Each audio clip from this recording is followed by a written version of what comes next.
चैतन्य बघेल का जो रोल था, जो शराब का स्कैम का इन्वेस्टिगेशन इन्फोर्समेंट डायरेक्टरेट के द्वारा किया जा रहा था, उस वजह से उनके घर में सर्च की कार्रवाई की गई थी 18 तारीख को। और उसके पश्चात उनसे सवालात किए गए और उसके बाद जब समुचित उत्तर प्राप्त नहीं हुआ तो सर्च के पश्चात उनकी अरेस्ट की गई और 5 दिन की उनसे कोर्ट से कस्टोडियल रिमांड मांगी गई थी, जो कि आज समाप्त हो गई।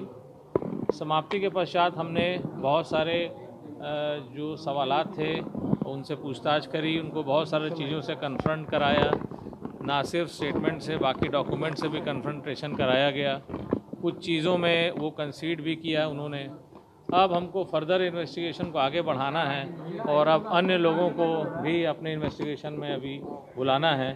और चूँकि वर्तमान परिस्थिति में इनसे जो पूछताछ की जानी थी और जिन दस्तावेज़ों को दिखा के इनको कोरोबरेशन कराया जाना था या जिनके स्टेटमेंट से इनको कन्फ्रंट कराया जाना था, वो चूँकि पूरा हो गया, इसीलिए आज जो है हमने उनकी जुडिशियल कस्टडी की मांग करी, जिसको माननीय न्यायालय ने स्वीकार किया है और 4 अगस्त तक जुडिशियल कस्टडी ग्रांट करी है।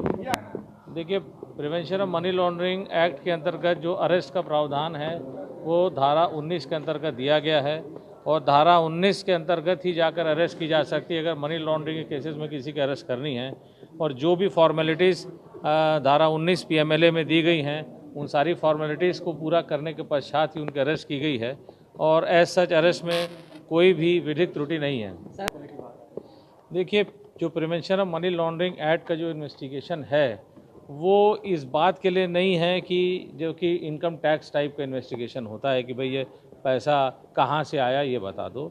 यहाँ पर जो इन्वेस्टिगेशन हो रहा है वो इस बात के लिए हो रहा है, होगा आपके पास पैसा, कोई दिक्कत नहीं है, पैसा रखना कोई बुराई नहीं है, लेकिन वो पैसे का स्रोत क्या है। यदि वो पैसे का स्रोत आपराधिक गतिविधियों में सम्मिलित होकर के उसका अर्जन है, तभी आप मनी लॉन्ड्रिंग के अपराध में आपको सम्मिलित किया जाता है, अतएव नहीं किया जाता।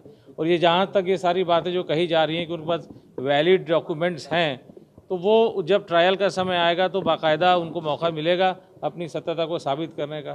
चार्जशीट की क्या प्रिपरेशन है सर? लास्ट देखिए, चार्जशीट फाइल करने के लिए अरेस्ट दिनांक से हमारे पास 60 दिवस का समय रहता है। 60 दिवस के बीच में इस इन्वेस्टिगेशन को और आगे हम लेके जाएंगे और भी लोगों से अगर हमें अरेस्ट करने की आवश्यकता पड़ी या हमको उनके स्टेटमेंट रिकॉर्ड करने की और कन्फ्रंट करने की आवश्यकता पड़ी तो हम करेंगे। उसके पश्चात ही उसका जो है कंप्लीट प्रोसिक्यूशन कंप्लेंट फाइल किया जाएगा।